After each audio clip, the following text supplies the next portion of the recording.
Welcome back to the channel, guys. It is bright and early this morning. I haven't even had breakfast yet. I'm still sipping my morning cup of coffee, but I am passionate about this and I am a manifester in human design. And I just came out of a rest cycle. For those of you who are manifestors in human design, you understand that rest cycles are deep hibernation cocoons that we go into. And then when we're ready to come back online, we actually never know how long those are going to last for. But when we come back online, we hit the floor running. And so I am back. And today I'm sharing a video about ADHD. Many of us struggle with ADHD, and I'd like to give a new perspective about ADHD while also drawing valid parallels and giving sort of an earthly perspective as to why people struggle with ADHD. So, yes, let's dive right into it. Yes, our cell phones are causing ADHD. Before I go into the spiritual perspective of what I think is happening on a greater collective scale on this planet, I'd like to talk about the very practical 3D type reasons why ADHD and why it's so prevalent. And one of them is your cell phone. The fact that you are scrolling and that you are seeing 15-second long videos, and within 2 to 3 seconds, you're like, yeah, no, don't like this one. And you scroll and you scroll and you scroll and you scroll. Your phone is designed to divert your attention really quickly. And so you get bored with things a lot faster. It is very addictive, and you'll find yourself reaching for your phone just to check something and then putting it down. And then all of a sudden reaching for it again. And then you're trying to do something and then you reach for it again. And I am guilty of this as well. I think one of the things too with people with ADHD is that they like to create an environment for themselves. So whenever I'm cooking, for example, I like to have a certain playlist. I like to listen to a certain podcast. I like to watch things on my phone or listen to things while I'm cooking. Sorry, I'm not a Satanist. This is the wrong way. We love Jesus. Um, but yeah, the phone is one of those things that is causing a lot of ADHD. And one thing I will be talking about at the very end is to how you can curb your ADHD, how you can help yourself, how you can do less than. And right off the bat, one of those things is to be on your phone less and have a habit of not scrolling. Doom scrolling is the worst because it literally trains your brain into these short clips, these short spurts of information. And so many people out there are taking in so much information. They're just taking information, taking in, taking in, taking in, and you're consuming. If you're not creating, you're consuming. It's either one of the two. You're consuming or you're creating. You're either pumping out information, you're either thinking of internal things, you're either creating in your mind or you're consuming other people's ideas, other people's creations. So there are lots of things making ADHD worse. Sugar in the diet, poor diet. One of the things is the little microbes in your gut. That is a huge thing. So please consume probiotics. But what I really want to talk about today is the spiritual perspective on ADHD. And what I do is I record all sorts of notes and downloads and everything in my computer. And one day I hope that I'm going to speak on them. And this morning, I just woke up and I was like, I am going to search spirit guides and see what I've got. So here, yes, I do. I have a something that I already wrote about this, and this is a message that was downloaded to me from my spirit guides.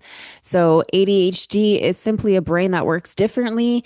They challenge the 9 to 5 matrix system and are often prompted to act on their own inner guidance system that doesn't always make sense to this game called life. So more and more people are starting to realize that they don't fit into the grid anymore and feel as though their brains are firing in all different directions. That is sort of what's happening right now. On a collective level, your consciousness is expanding at a rapid speed beyond what has been known to be measured. Our planet is literally going through a rapid conscious expansion right now. I heard from Dr. Deer that I love listening to him. He is so brilliant. And he was saying that basically our planet is at least 100 years behind in technological advances in the idea of unified consciousness and working together. So, in the next 10 to 20 years, in order for the universe itself to maintain balance, Earth is going to have to basically make up for that 100 years loss. And so that is why we now find ourselves going through so many different ascension symptoms, so much rapid knowledge and expansion that we're learning. I have learned so much in the last 5 years. It's crazy. I considered myself to be awake back in 2019.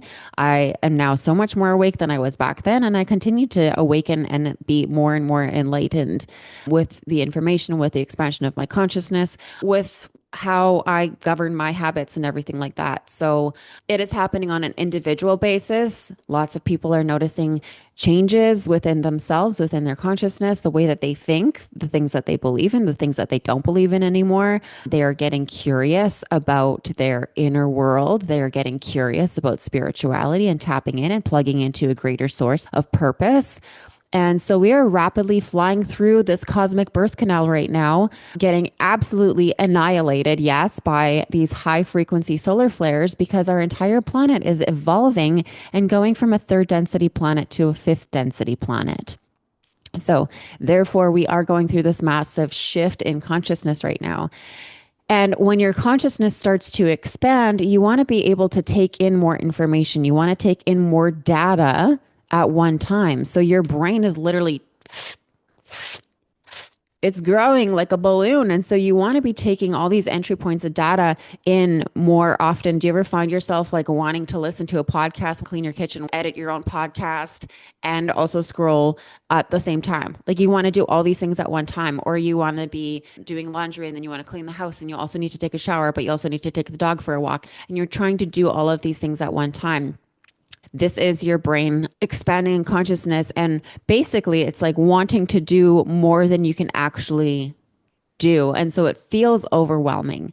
You may even hear multiple voices in your head, this like, right? You may even you maybe feel like you're in multiple different realities at one time. And so, yeah, what's happening with that, with the different voices in the head is like when your consciousness expands, it's like dendrites that go out. The dendrites are like these fans that go out at the end of the nerve. So this is the nerve head, and then you have these dendrites that go out. It looks like a tree. So that's kind of what's happening with your expanded consciousness, is that it's like a tree and it wants to take in all this information. It's like mycelium. It wants to go out in search of information and take all of this in at one time. And so what also is happening with an expanded consciousness is that you're not just tuned into one solid channel. You're tuned into multiple different channels at one time.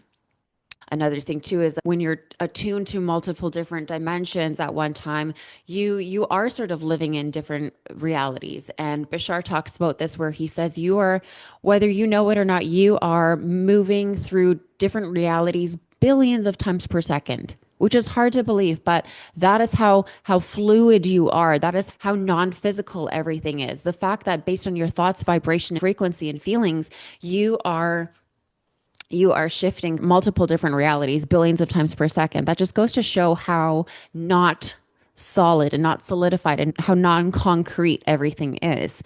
And so when you have expanded consciousness, you're more aware of everything. It's also one thing that I find is like this overwhelming feeling when you become more enlightened, when you become more conscious, when your consciousness starts to expand and you're having conversations with people, you are taking in so much information that it is exhausting. I remember before I was enlightened, before my higher spiritual faculties got turned on, or before I started tuning into them as a daily practice and as a daily habit to meditate and to open up my third eye and to focus on my chakras and expand my chakras. Like before that, I was very quite unconscious, and I'd be talking to a person and little subtle cues would just pass right by me. Like I wouldn't even know if I said something that like totally offended somebody. I wouldn't be able to tell that their energy shifted. But ever since I've become more enlightened, ever since my consciousness has expanded more, I am taking in so much information. I am literally watching for the nano movements in their pupil. I can immediately feel when I say something that is just a little off. I can immediately sense that their energy shifts. I can see their energy. I can see their energy while they speak. I can sense my energy shifting. I can feel the energy in the room changing if they say something. I'm looking at microfacial expressions. I'm paying attention to the tone behind their voice. Meanwhile, I'm taking in my own information and my own judgments about what they're saying and correlating it to different things and basically making like a circuit board in my head. It is exhausting, but it is cool all at the same time because you're able to take in so much information and you become smarter. Your intuition gets heightened because of this. So you're able to tell, boom, if somebody's lying to you right away. You're able to tell, boom, I just said something that made the energy shift. So if you're smart, you can recorrect it and you can, fix things right away. So this is your consciousness expanding and you are coming online to the multidimensional being that you are in a multidimensional universe. And when this happens, the feeling of anxiety comes with it because it is an expansion of uncharted territory. So, all of this, though, is happening collectively. So, we are noticing rates of anxiety and overstimulation and social exhaustion. We are noticing all of these things. But we are going through something that humanity has never gone through. And most people are feeling this inner call for higher, deeper wisdom as to what they should do. I swear one of the things that also happens with ADHD is that we often forget to eat, right? I can go through an entire day and I can forget to feed and nourish my body. One of the things I love to do is I don't have it around me right now, but I actually have a frequency device called the Healy. And believe it or not, it has a section in it called digital nutrition. Everything comes down to frequency and energy. Doesn't matter what it is. If you look at a microscope, eventually you will simply see quantum waves and particles that are constantly moving and morphing and changing, but everything, it doesn't matter what it is, including food. It's not the pill capsule when you take a magnesium pill, it's not the pill capsule that is giving you the nourishment. It is the frequency of magnesium. So if you find out what the frequency of magnesium is and then apply that to the body, still responds the same way. It's all energy. So the energy of the body responds to the energy and vibration and the frequency of the magnesium. So I do nourish myself through my Healy if I have forgotten to eat or if I am on a train of thought that I cannot rip myself away from. I am lucky to have the Healy that has digital nutrition, and I simply scan myself with this little device and it tells me which program to run. Then I go and upload that program. I run that program through microcurrent frequencies, and I always like to look up what I'm getting when I am matched up with a program. So I will look onto the cheat sheet and see what is in this program. Okay, cool. There's vitamin C, selenium, chromium, iron, glutamine, vitamin C, A, B, D, B12, B5, all of these things that I'd have to go to Nature's Fair and pick these things up off the shelf and then try to figure out the ratios of what to take. It's just too much. So my Healy definitely saves me on days where I forget to eat. But my whole point, oh, by the way, if you are interested in a Healy, you want to know more about this, then please reach out to me. It is by far the most revolutionary, incredible device that I have ever come across on this planet. There's a whole backstory to it where in a shamanic healing session 7 years prior to me finding this technology, the shamanic healer that I went to, who I trust, who I've gone to see over the years, she's never been wrong about anything. She said that I would be working with a technology one day that would help revolutionize, would help heal the world through frequencies and help us ascend, and that I should look out for the word scalar or skylar. Turns out 7 years later, I came across this technology that works on quantum scalar waves. I made a phone call and asked her if she remembers telling me that I would be working with this technology and asked her to tune in again. And she said, yep, that is it. So I bought it and I have never regretted. It has been the best investment I have ever made in my life because there are so many different frequencies that come for mental health, for overall balance of your biofield. Any organ, any condition that you could possibly think of, there is a frequency program for it. So if you would like more information, then ask me about the Healy. I will share more information about it with you gladly. No pressure to buy or anything like that. But I do want to talk about the fact that as we ascend, as we are shifting from this 3D reality to this fifth dimension. Like our whole planet is shifting into a new earth frequency. And one of the things that happens with that is that our bodies actually need less food. All right. Our bodies are needing less because they're higher in vibrational frequency, because they're lighter. We are letting more light into our bodies. We are letting our DNA upgrade and change with this whole collective consciousness shift that's going on right now. We are craving less dense food. And so less poutine, less dense, heavy red meats, less mashed potatoes, less fat, less of these really heavy foods that weigh you down, the very dense foods. We are craving smoothies, and lots of people are switching to a little bit more of a vegan diet. Even poultry, if you are still eating meat, I still eat meat. I opt for something a little lighter like chicken or fish. But we are noticing that shift in diet just collectively. People are less attached to that really dense, heavy food because as our vibration is rising, our body actually needs less food. I eat a whole lot less food now than I did back in the day because I don't feel that I need it. And I'm still going to the gym. I'm still lifting just as heavy as I always have. I still have a lot of muscle on me right now, but I am eating a whole lot less food because I have gotten to the point where my vibration has risen. My DNA is going through its own shifts. And also, that's where ascension symptoms come in. Ascension symptoms, when we have these really high, I mentioned the solar flares that are coming in that are causing a lot of these shifts. Your DNA, your physical body has to adapt. So you're going to feel aches and pains and ear ringings and headaches and mental exhaustion and absolute exhaustion, where at the end of the day, you just collapse on the couch. As as uncredible as I think that's a word, uncredible as I think NASA as an organization is. NASA itself means deceit in Hebrew, but NASA did report on the fact that there are more solar flares happening now than ever before in the last 20 years. In fact, they had a study that came out, I think in 2023, where they were saying in these last 2 months alone, there have been more intense and more frequent solar flares in these 2 months alone than there have been in the last 20 years. So we are getting bombarded with these high frequency energies coming into the planet. So you bet your ass you are going to feel it, and your physical body is going along for the ride.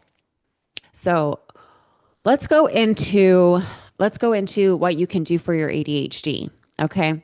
So the one thing that I love to do is I like to make lists. If I don't write it down, it probably won't happen.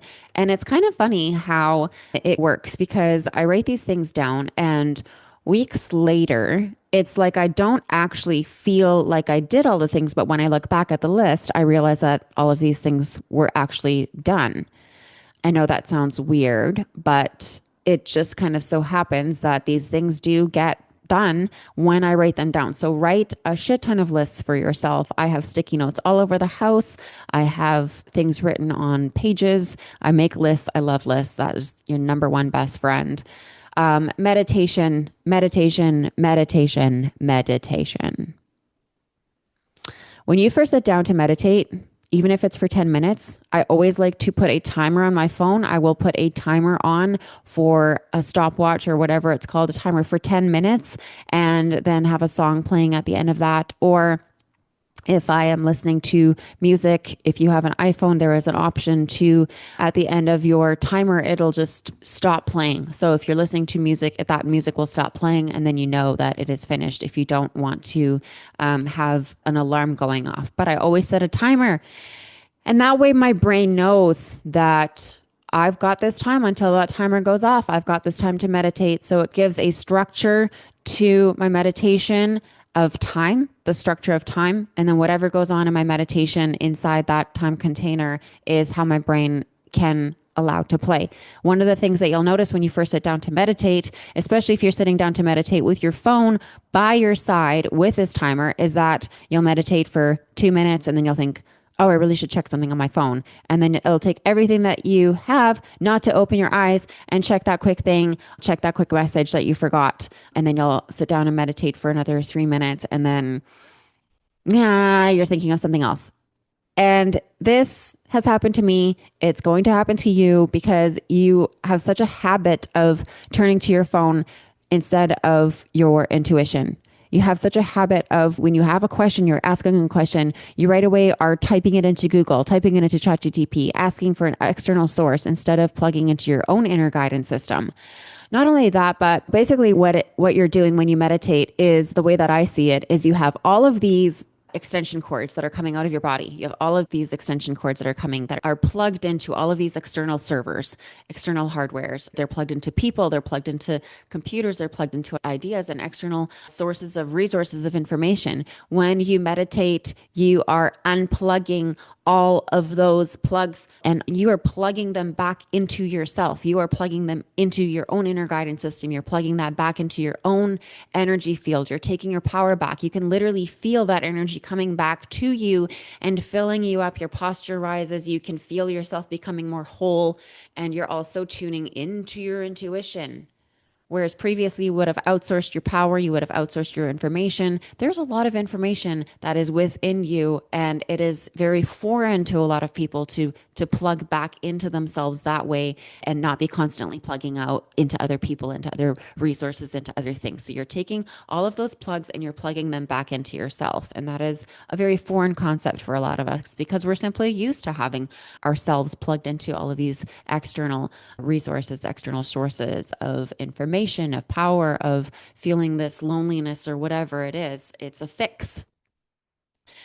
That brings me to another point is that you are never alone. When you recognize that you have spirit guides, how did we get onto the topic? You see, this is the beautiful thing about ADHD. Now we're talking about spirit guides, but you are never alone.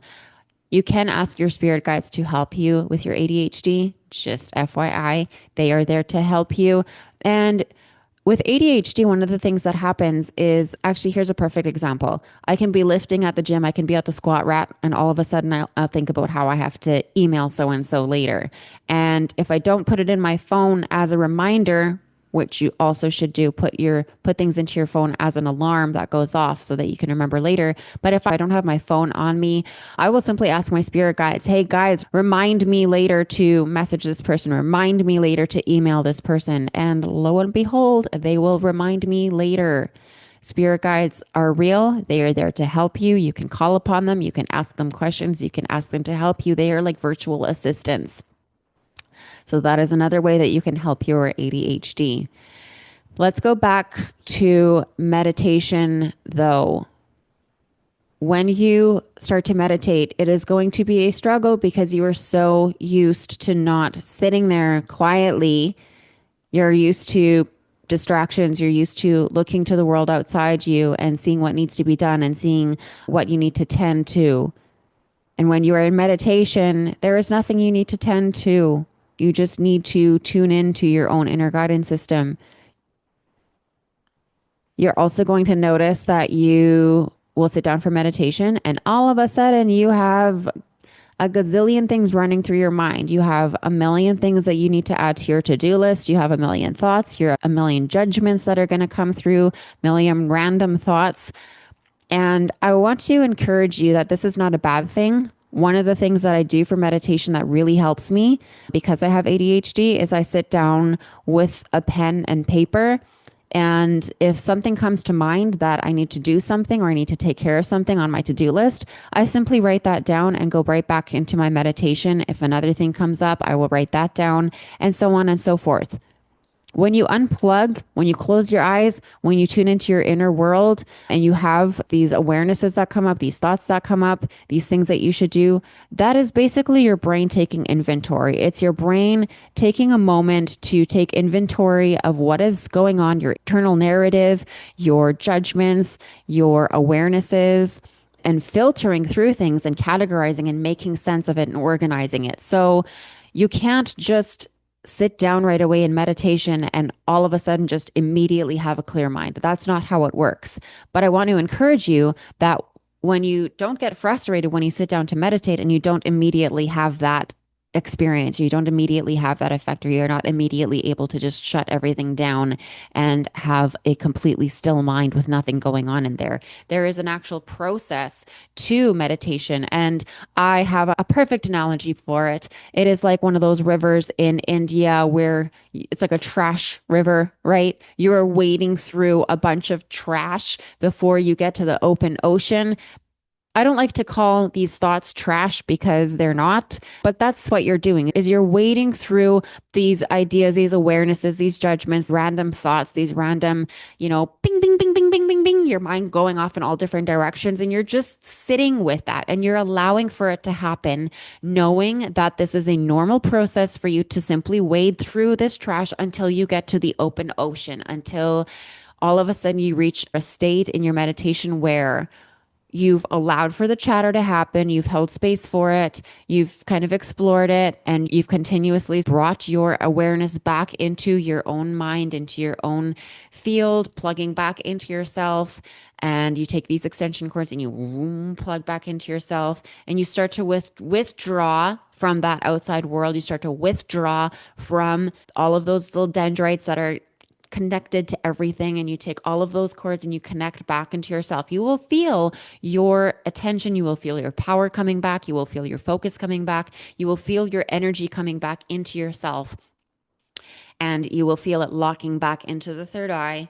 Your posture will shift. You will feel that coming back into your soul center. You will feel your mind dropping down into your heart. Your heart will open and expand. And all of a sudden, you are part of this field of frequency of energy where it's a point of neutrality, I call it. And once you reach a point of neutrality, that is what I consider in this analogy the open ocean. Okay. You have waded through all of that crap. And now you are in this frequency where you are no one, no place, no thing, no time. You are simply connected to the field, and then you recognize you are the field.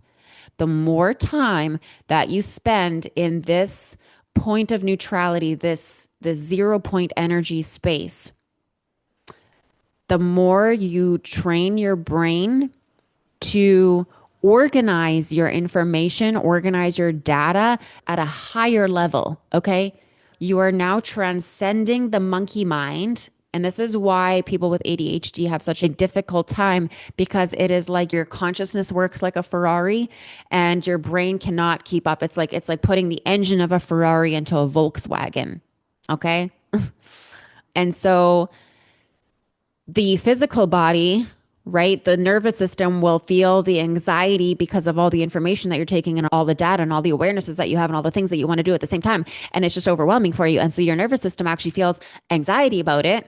So that's your nervous system. That's your physical body's response to having this Ferrari engine in a Volkswagen. Volkswagen. I am German. But it also is the monkey mind just grang, grang, grang, grang. It's like the monkey that is clashing the cymbals.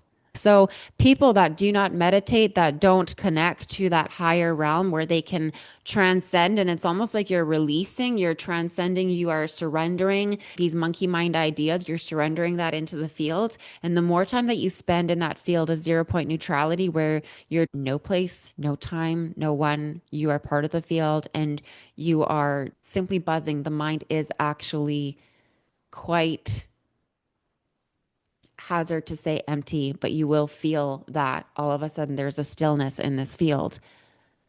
When you are constantly thinking about things that you should do or things that are happening or these awarenesses, but they don't end up being integrated into your life, they just stay in your brain.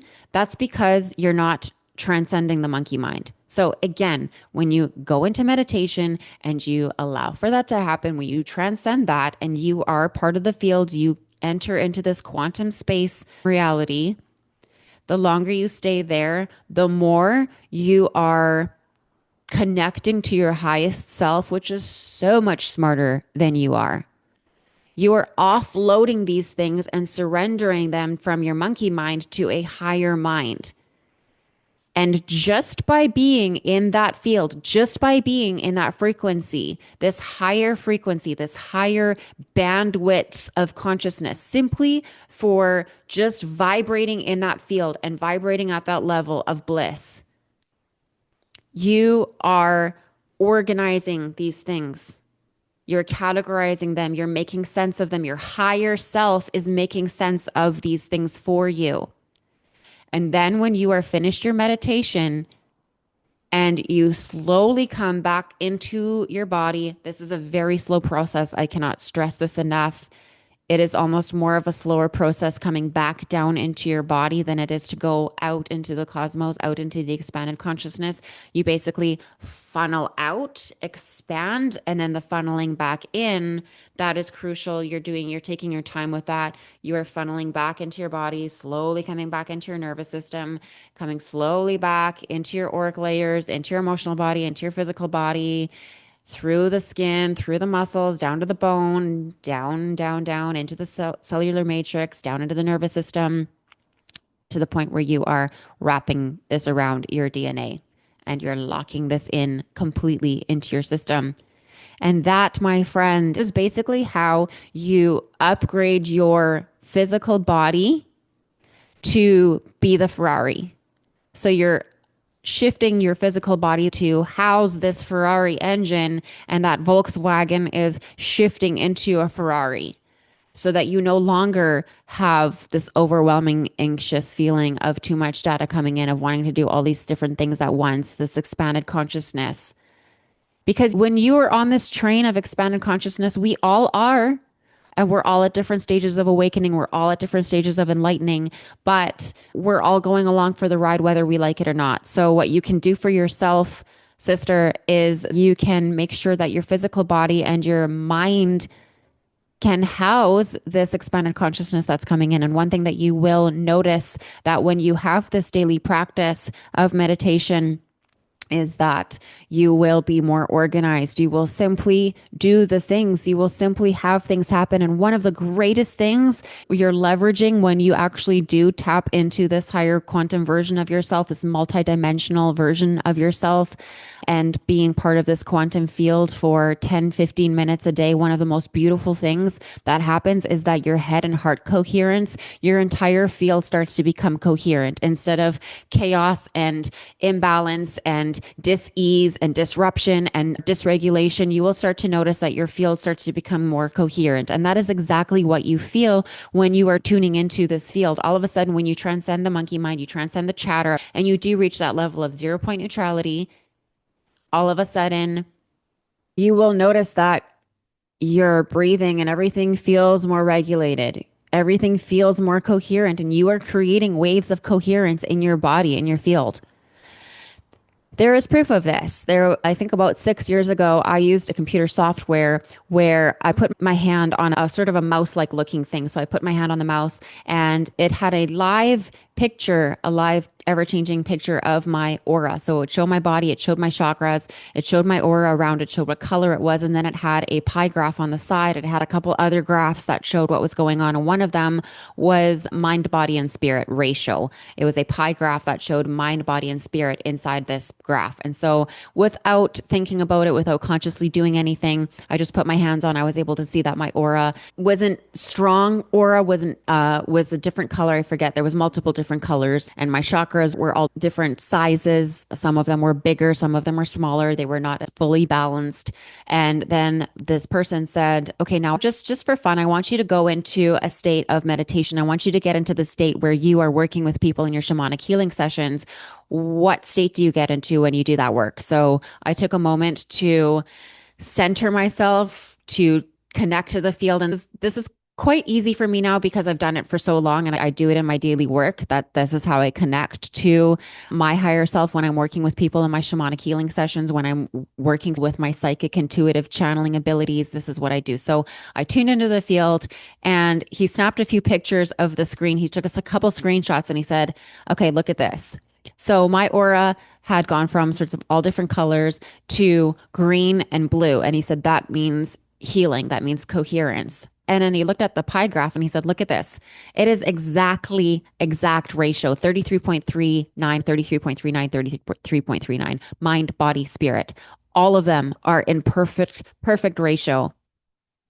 And that is coherence. So I have seen this happen. I felt it happen. And what you're doing is then when you feel that coherence, you are then bringing that coherence into your life. When you come out of your meditation, you've downloaded another upgrade of that type of coherence. And then your field around you is more coherent. And so what ends up happening is your to-do list actually gets a whole lot easier.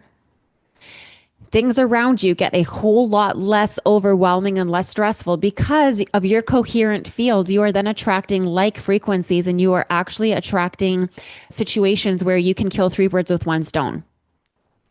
I heard this story once of this lady who was stressed out because she had all sorts of stuff to do. She had to get a gift for her friend for her birthday. She wanted to get a massage and she had to get her car done, but she only had certain amounts of time during the day. So in her meditation that morning, she connected her field but also ask for help. I need to do all of these things. I have limited amounts of time. I'm not sure how I'm going to do it, but I'm releasing it to the universe. I know that you're going to help me. I'm doing my job to line up my chakras, to connect them, to balance them, to tune into this field for 15 minutes. And then my work here is done. So guess what happened? She went to go wash her car. As they were washing her car, it was one of those like where you put your car and a whole team works on scrubbing and everything and cleaning everything up. They asked her to sit into the lounge. In the lounge was a massage chair. She got her massage in the massage chair. And then when she went to go pay for her car wash, guess what was there? An entire rack of gift certificates. And so she saw a gift certificate to her friend's favorite store. And she's like, well, this is an easy thing. And there's a card right next to it. Here we go. I am done. Killed three birds with one stone in 1 hour. So these are the types of things that start to happen. Your field starts to become more coherent. It is a beautiful symphony that the universe starts to orchestrate for you when you get into a state of coherence. And so you will notice that these things that used to stress you out, that your ADHD will improve with meditation.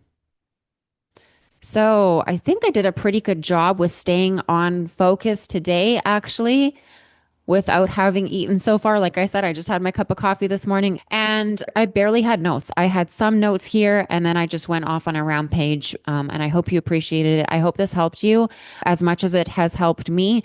Please, please start your meditation practice. Guys, that is the number one thing that I am passionate about. And if I notice that there are any holes, any voids in anything, it is meditation. I ask my clients, are you meditating on a daily basis? No. Very few people are, and very few people that attest to meditating every day actually don't, including myself. It is a habit to form. But I do notice that when I do meditate, everything becomes easier. And I'm thinking, why the hell don't I do this every day? So please, in the comment section, let me know how this resonated with you and look forward to my other videos talking about ADHD. Thank you so much for being here today. I'll see you next time.